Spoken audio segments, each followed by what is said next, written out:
Imagine the smell. 51,000 bodies rotting under the July sun. Blood baking into the earth. Flesh torn open by metal. Intestines spilling onto trampled wheat. Horses screaming as their legs are shattered by cannon fire. Men crying for their mothers as they bleed out in ditches. The metallic taste of gunpowder smoke so thick you can choke on it. Flies swarming in black clouds over the dead. That was Gettysburg. Not a glorious battle. Not a romantic clash of ideals. A 72-hour descent into hell where boys barely old enough to shave shot each other in the face at point-blank range. Where surgeons worked with blood-slicked saws, amputating limbs and tossing them into piles outside field hospitals. Where men's bodies were so mangled that their own brothers couldn't identify them. Where the screaming never stopped, day or night, as thousands lay dying in the fields with no one coming to help them. In the first days of July 1863, a small Pennsylvania town became the stage for the most catastrophic collision in American history. Gettysburg. A name that meant nothing. In the first days of July 1863, a small Pennsylvania town became the stage for the most catastrophic collision in American history. Gettysburg. A name that meant nothing. A crossroads community of 2,400 souls, nestled in the gentle farmland of southern Pennsylvania. Wheat fields, peach orchards, Lutheran seminary, a modest courthouse square, the kind of place where neighbors knew each other's names and church bells marked the rhythm of ordinary life. But in 72 hours, the Gettysburg would be transformed into a slaughterhouse beyond imagination. 165,000 men would converge on this quiet town. When the smoke cleared and the guns fell silent, 51,000 would be casualties. Dead. Wounded, missing, shattered, bodies stacked like cordwood, blood soaking into Pennsylvania soil, the screams of the dying echoing across fields that had known only the sound of harvest. This was not supposed to happen here.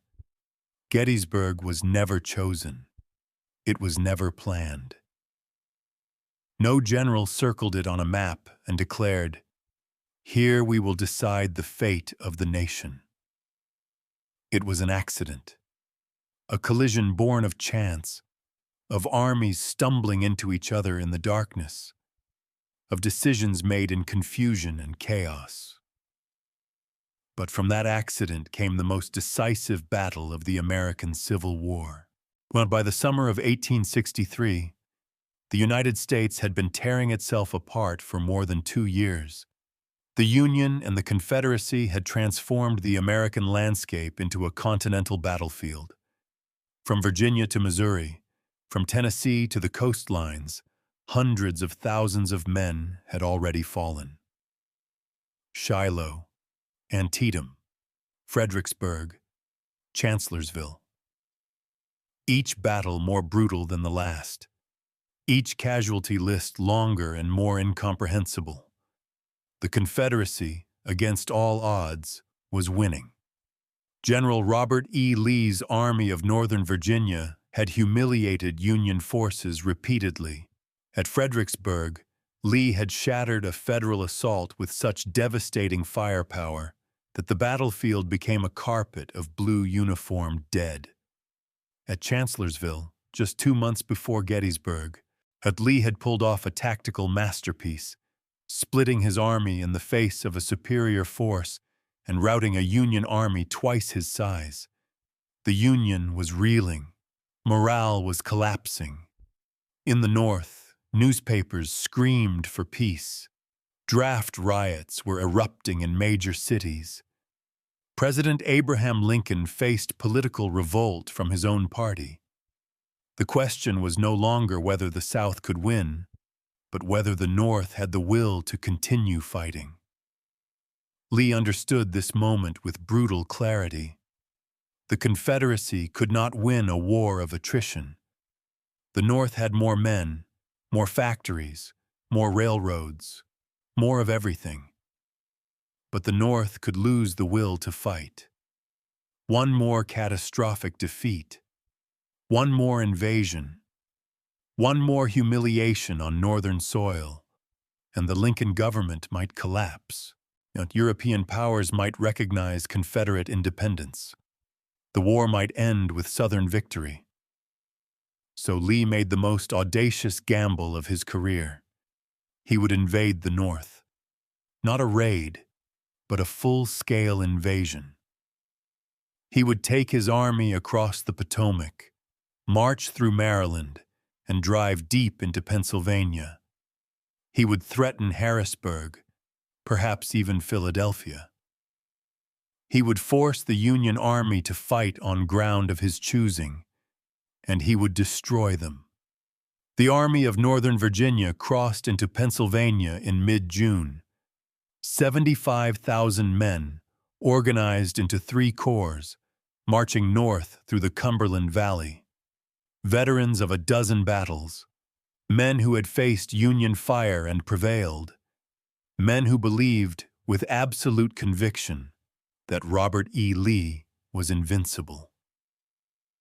They foraged as they went. Confederate soldiers, and many of them barefoot, seized shoes from Pennsylvania stores. They took livestock, grain, supplies. They were an army living off enemy territory, and they moved with confidence. Pennsylvania farmers watched in shock as the rebel columns passed. The war, which had seemed so distant, had arrived at their doorstep. The Union Army of the Potomac, 90,000 strong, marched in pursuit. But this was not the same demoralized force that had been crushed at Chancellorsville. Command had changed. General Joseph Hooker, who had presided over that disaster, was gone. In his place stood General George Gordon Meade, appointed just 3 days before the battle would begin. Meade was competent, but untested at Army command. His men were exhausted, marching through oppressive summer heat. But they were determined. This was their soil now, their homes, their families. 2 massive armies moving through the Pennsylvania countryside, neither entirely sure where the other was. Lee had made a critical error. He had allowed his cavalry commander, J.E.B. Stuart, to ride off on a raid that took him out of contact with the main army. Without Stuart's scouts, Lee was blind. He did not know where the Union Army was, how fast it was moving, or when contact would come. On the morning of July 1st, 1863, advance units of both armies stumbled into each other west of Gettysburg. Neither side intended to fight there. Both were searching for the enemy. But when Confederate infantry spotted Union cavalry on the ridges west of town, instinct took over. Skirmishers deployed, artillery unlimbered, commanders sent for reinforcements. Within hours, when what began as a chance encounter exploded into a full battle. More units poured in from both sides. The fighting intensified. Men fell in waves. The crack of rifle fire became continuous thunder. Artillery shells screamed overhead. Smoke choked the air. By late afternoon of that first day, 30,000 men were locked in brutal combat across the ridges and fields surrounding Gettysburg. And this was only the beginning. Over the next 2 days, the battle would expand into a killing ground of unimaginable scale. Little Round Top, the Peach Orchard, Devil's Den, the Wheat Field, Cemetery Ridge, Culp's Hill, names that would be seared into American memory forever. And on the afternoon of the third day, Lee would order an assault so desperate, so costly, so apocalyptic, that it would come to symbolize the entire war. 15,000 Confederate soldiers would march across open ground, into the teeth of massed Union artillery and infantry, in what history would remember as Pickett's charge. It would be a slaughter. But that ending had not yet been written. As the sun set on July 1st, both armies dug in. Commanders studied maps by candlelight. Soldiers cleaned their rifles and checked their ammunition. Wounded men screamed in the darkness, and everyone knew that when dawn came, the killing would begin again. This is the story of those 3 days, not a myth, not a legend, but the documented, verified, brutal reality of Gettysburg. A battle that should never have happened in that place, but once begun, could not be stopped until one side or the other was broken. 3 days that killed 51,000 men. 3 days that decided whether the United States would survive. This is Gettysburg. Day 1, July 1st, 1863. The first shot was fired at 7:30 in the morning. Confederate infantry from Major General Henry Heth's division approached Gettysburg from the west along the Chambersburg Pike. According to reports preserved at the National Archives, Heth's men were searching for supplies, particularly shoes. They had heard there was a warehouse in town. What they found instead was John Buford's cavalry deployed on McPherson's Ridge, blocking the road. Buford's men were armed with breech-loading carbines, weapons that could fire much faster than standard infantry rifles. When Confederate skirmishers came into view, Buford's troopers opened fire from behind fence rails and trees. The Confederates, surprised to encounter organized resistance, deployed into battle lines and returned fire. Within minutes, the crackle of rifle fire echoed across the ridge. Buford understood that his 2,700 cavalrymen could not hold against determined infantry assault. But if he could delay the Confederates long enough, Union infantry would arrive. Major General John Reynolds's 1st Corps was marching north from Emmetsburg, just a few miles south. Every minute Buford bought was critical. Heath brought up more troops. Confederate artillery unlimbered on Hare Ridge and began shelling McPherson's Ridge. Solid shots screamed through the air. Shells burst over the Union cavalry positions. Buford's men held their ground, fighting from behind stone walls and rail fences, but they were being pushed back slowly by superior numbers. At approximately 10 in the morning, Reynolds arrived at the head of the 1st Corps. Reynolds was one of the Union Army's finest combat commanders, aggressive and decisive. He rode immediately to the front, assessed the tactical situation, and made a critical decision. The ridges west of Gettysburg had to be held.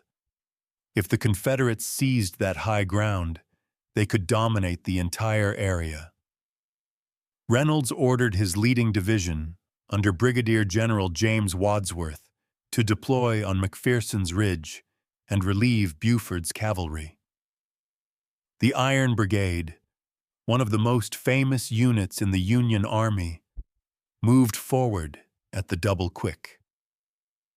These were Wisconsin and Indiana men, wearing distinctive black hardy hats, veterans of brutal fighting in Virginia. They deployed into line and opened fire on Heth's Confederates with devastating effect.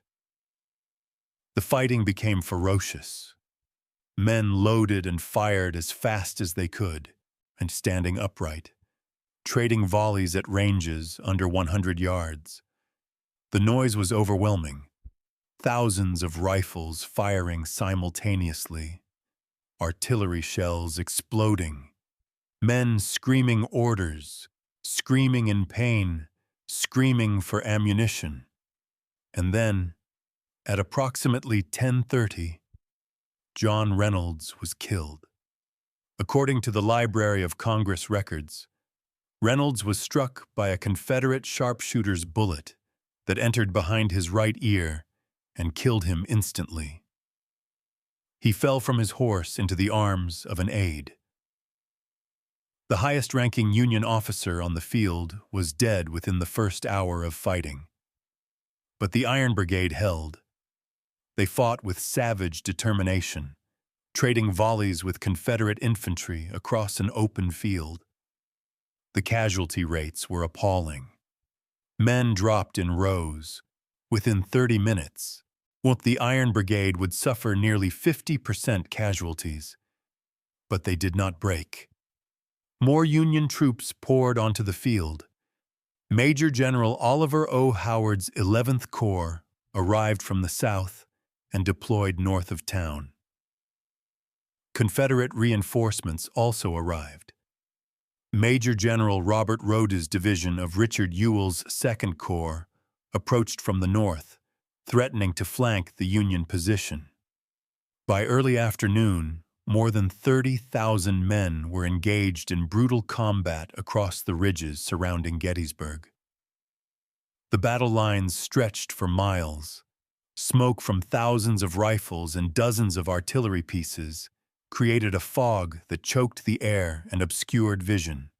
Men fired blindly into the smoke, aiming at muzzle flashes. The Confederate forces had numerical superiority and better positioning.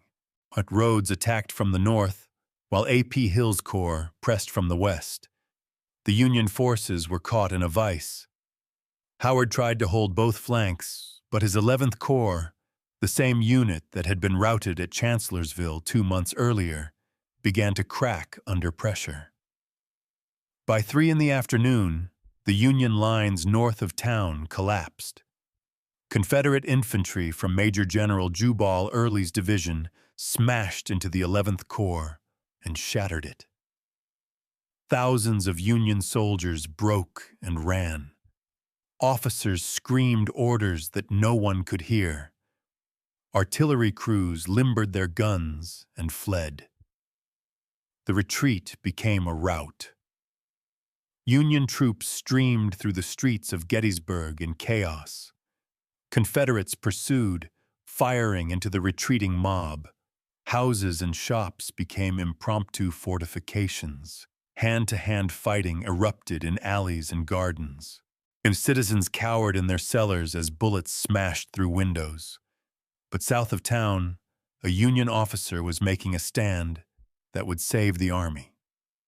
Major General Winfield Scott Hancock had been sent forward by Meade to take command after Reynolds's death. Hancock arrived in the midst of the retreat and immediately recognized the value of Cemetery Hill, an elevated position just south of town.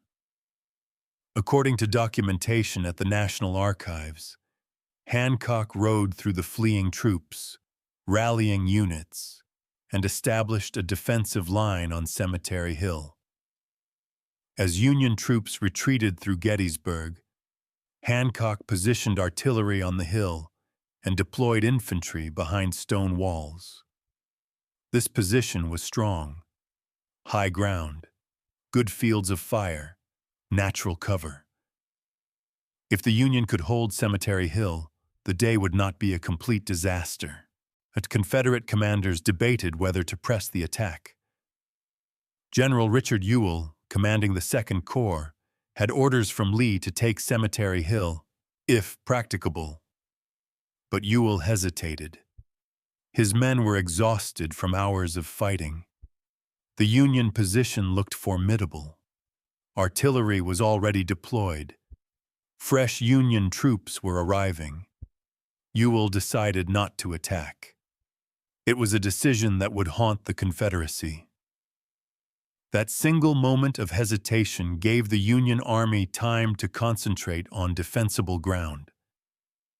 As the sun set on July 1st, the Union had lost the day tactically. They had been driven through Gettysburg with heavy casualties. Nearly 9,000 Union soldiers were dead, wounded, or captured. But strategically, they held the high ground. Cemetery Hill, Culp's Hill to the east. Cemetery Ridge extending south as a fishhook-shaped defensive line that would prove nearly unbreakable. Lee arrived on the field in the late afternoon and assessed the situation. He had won the day's fighting, but the Union Army had not been destroyed. Meade was concentrating his forces on strong defensive terrain. Lee made a fateful decision. He would attack again tomorrow. He would break the Union line and win a decisive victory on Northern soil. That night, both armies prepared for the slaughter to come. Soldiers dug trenches and piled rocks to create barricades. Artillery crews positioned their guns. Surgeons set up field hospitals in barns and farmhouses. The wounded screamed in the darkness. And everyone knew that when dawn came, the killing would begin again, worse than before. Day 2, July 2nd, 1863. The morning of July 2nd dawned hot and humid. Both armies were still bringing up reinforcements. The Union now occupied a strong defensive position running from Culp's Hill in the north, along Cemetery Ridge, to two rocky hills in the south, Little Round Top and Big Round Top. Lee studied the Union position and formulated his battle plan. According to military records at West Point, Lee ordered Lieutenant General James Longstreet to attack the southern end of the Union line with 2 divisions. The goal was to smash the Union left flank, roll up Cemetery Ridge from the south, and collapse Meade's entire position. Longstreet disagreed. He urged Lee to maneuver around the Union position and force Meade to attack Confederate forces on ground of their choosing. But Lee was determined, and he had come to Pennsylvania to fight and win decisively. The attack would proceed. Longstreet's assault was delayed for hours by logistical difficulties. Troops had to march into position along hidden routes to avoid Union observation. Artillery had to be positioned. The attack that Lee wanted to begin in the morning did not commence until approximately 4 in the afternoon.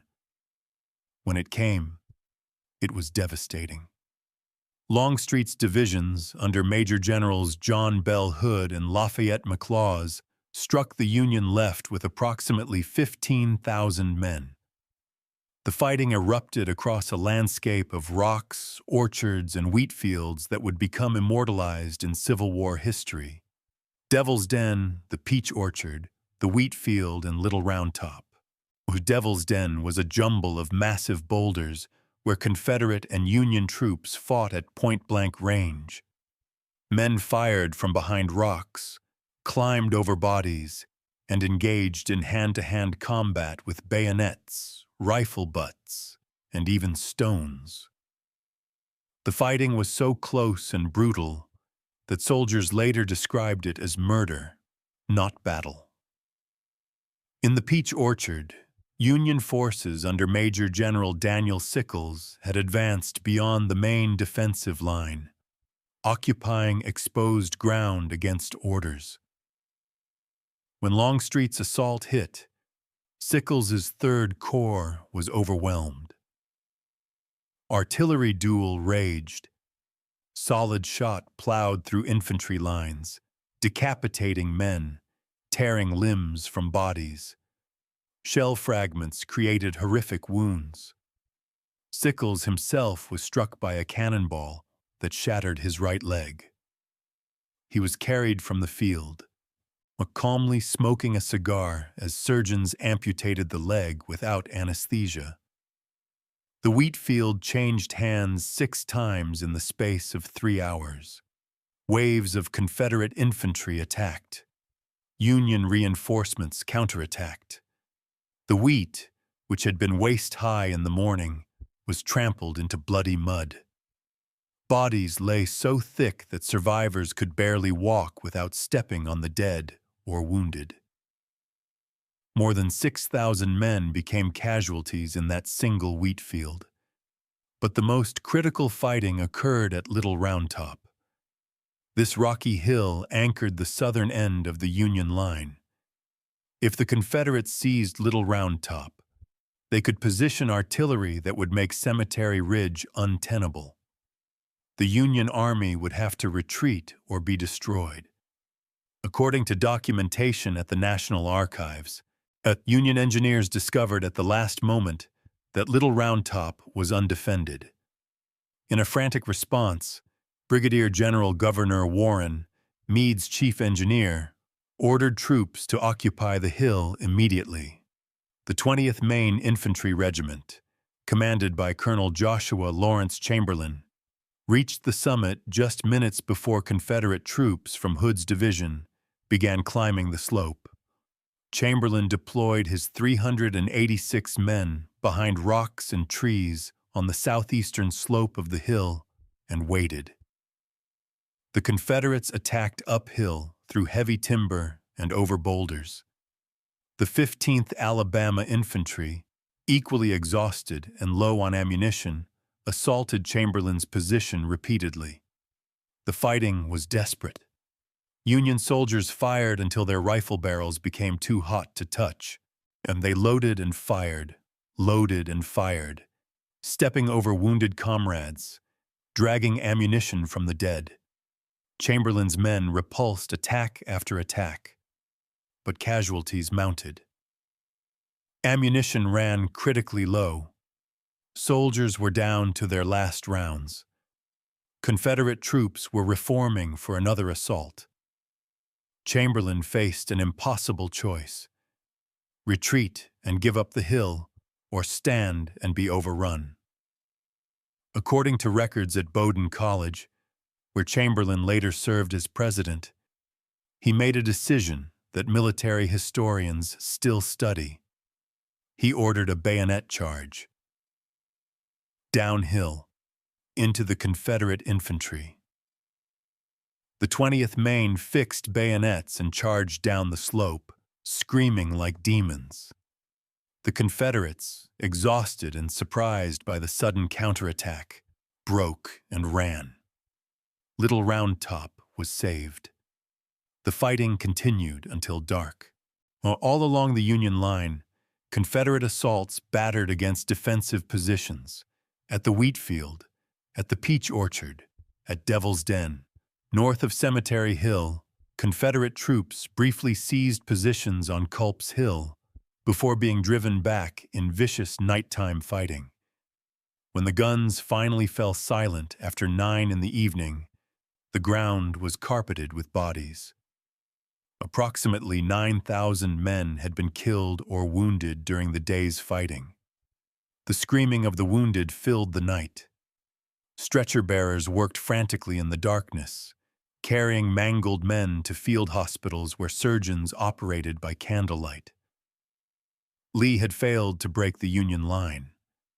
Despite hours of brutal combat and thousands of casualties, Meade's army still held Cemetery Ridge.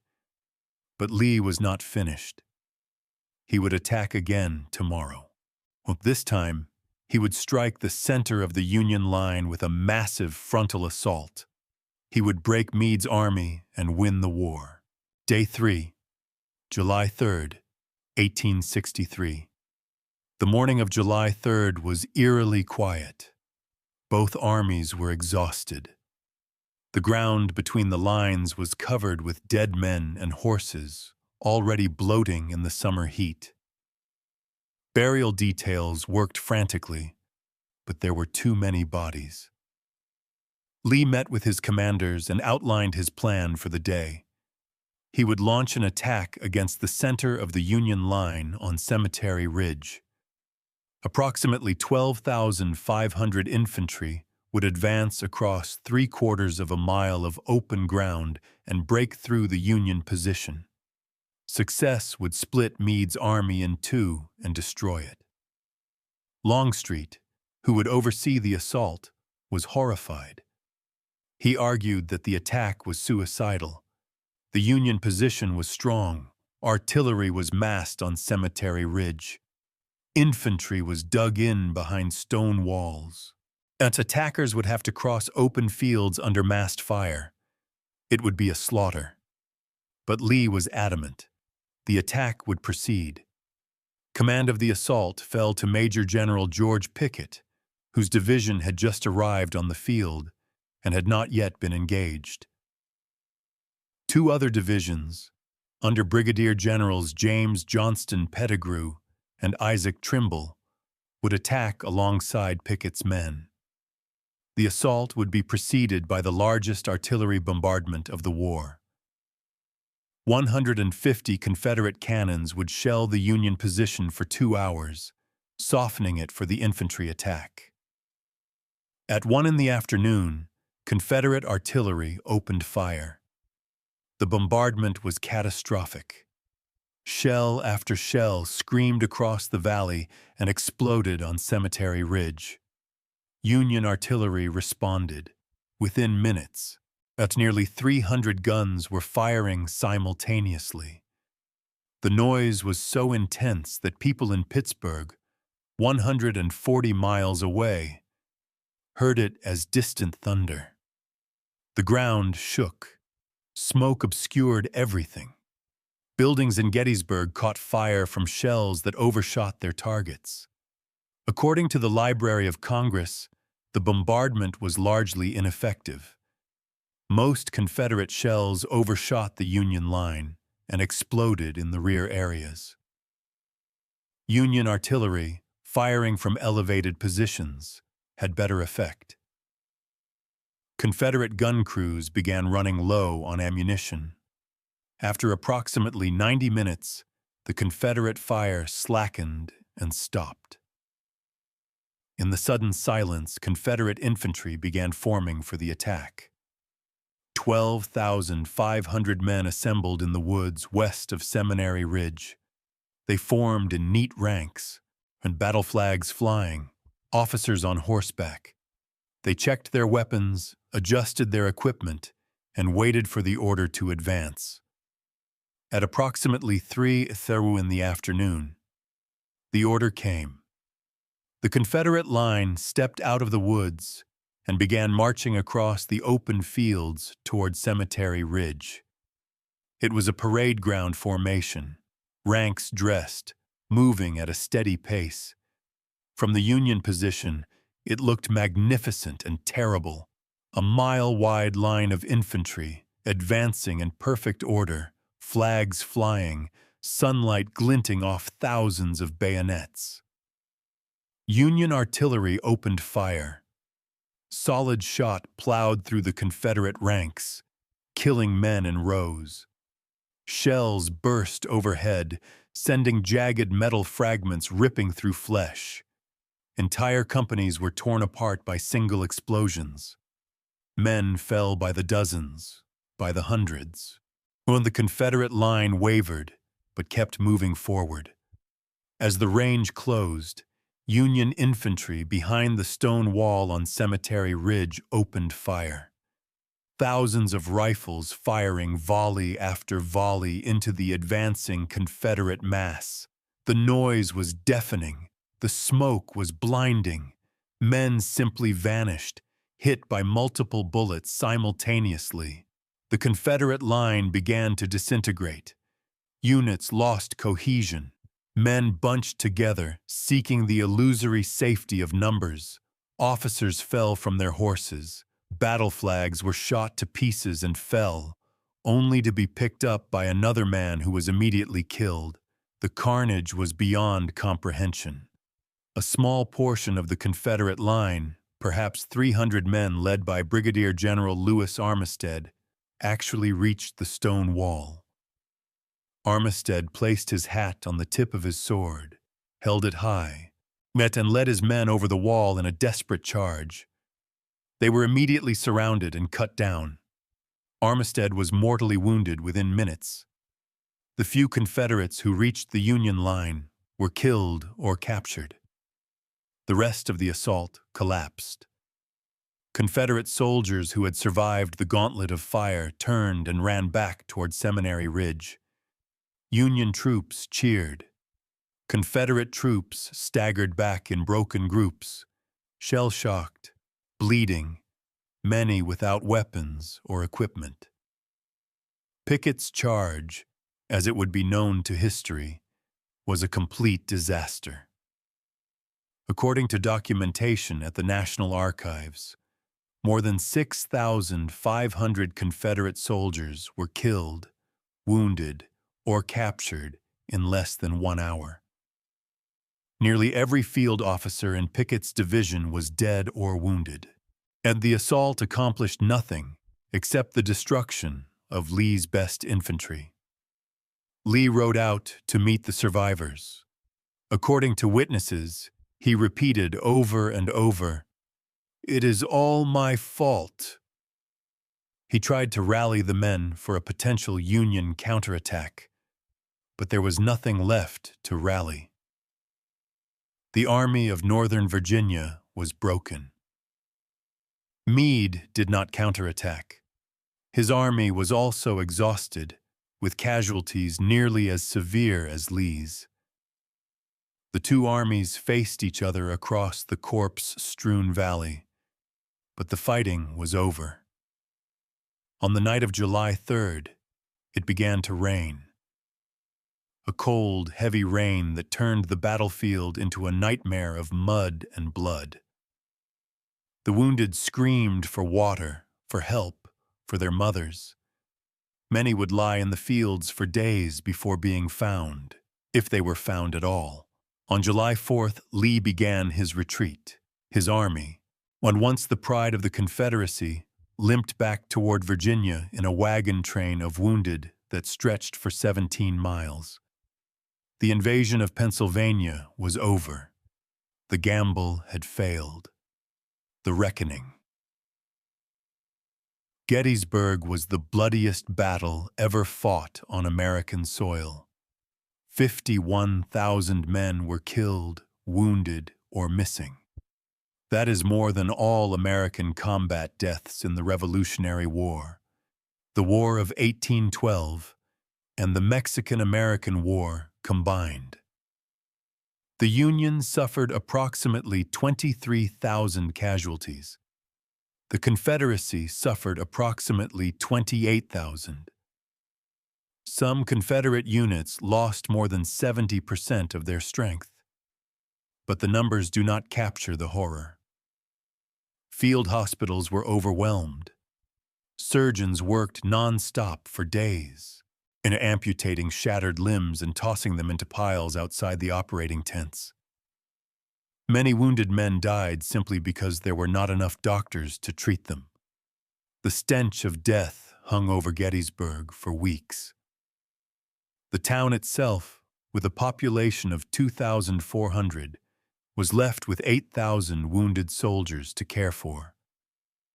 Every house, every barn, every church became a hospital. Civilians worked alongside soldiers to tend the wounded and bury the dead. The strategic impact was immediate. Lee's invasion had failed. The Army of Northern Virginia would never again have the strength to threaten Northern territory. The Confederacy, which had been on the verge of possible victory, was now fighting for survival. 4 months later, President Lincoln traveled to Gettysburg to dedicate a cemetery for the Union dead. Yet he spoke for just over 2 minutes, delivering what would become the most famous speech in American history, the Gettysburg Address. In 272 words, Lincoln redefined the war not merely as a fight to preserve the Union, but as a struggle to ensure that government of the people, by the people, for the people, shall not perish from the earth. Gettysburg did not end the war. The fighting would continue for nearly 2 more years. But it was the turning point, the high water mark of the Confederacy. After Gettysburg, Lee would never win another major battle. The Union would grind forward, slowly, bloodily, until the Confederacy collapsed. Those 3 days in July decided the fate of the nation, not through glory or heroism, but through unimaginable suffering and death. 51,000 casualties. 51,000 families destroyed. 51,000 lives ended or forever changed on the fields around a small Pennsylvania town that no one had ever heard of. That was Gettysburg.